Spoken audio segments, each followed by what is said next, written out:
Kinilala ng US State Department si Pasig City Mayor Vico Soto bilang anti-corruption champion. Isa siya sa 12 pinarangalan sa kauna-unahang International Anti-Corruption Champions Award ni US Secretary of State Antony Blinken. Hindi na nakakapagtaka kung bakit kinilala si Mayor Vico Soto bilang isang anti-corruption champion ng US State Department. Sa pambihirang pamamalakad niya sa lungsod ng Pasig, nabigyang pag-asa ang marami na posible pa pala ang malinis at tapat na pamahalaan. Dahil sa kanyang integridad, transparency at tunay na serbisyo, hindi lamang ang mga taga-Pasig ang humahanga sa kanya kundi pati na rin ang buong bansa. Isang leader na inspirasyon sa bagong henerasyon.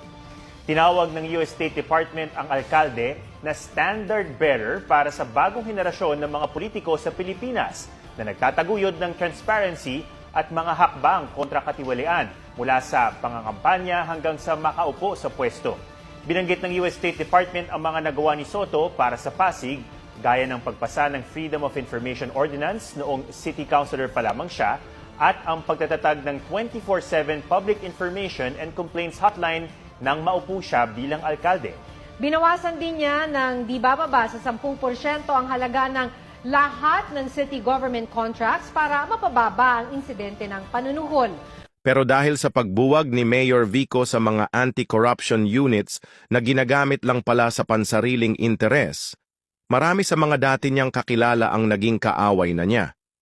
Hindi niya alintana kahit mga malalapit sa kanya ang tinamaan, basta't tama ang kanyang ginagawa. Isiniwalat pa ni Mayor Vico na may natatanggap palang 3 hanggang 5 milyong financial assistance sa bayan ng Pasig, isang impormasyon na ikinagulat ng marami at ngayon lang nalaman ng publiko. Alam niyo po ba na may financial assistance ang barangay ay mula sa city government? Hindi alam ng iba. Hindi po nila sinasabi. Kada barangay, pag maliit na barangay, may 3 million kada taon mula sa lokal na pamahalaan. Hindi pa po tapos. Pag malaking barangay, meron pong 5 million mula sa city government sa baba ng barangay. At hindi pa po tapos. Pag na-liquidate po nila sa amin, nagdadagdag pa ang city government ng plus 1 million. Dito talaga hinangaan si Mayor Vico ng mga taga-Pasig dahil binago niya ang dating bulok at makalumang sistema ng pamamalakad ng mga tradisyonal na politiko. Ipinakita niyang posible ang malinis na serbisyo at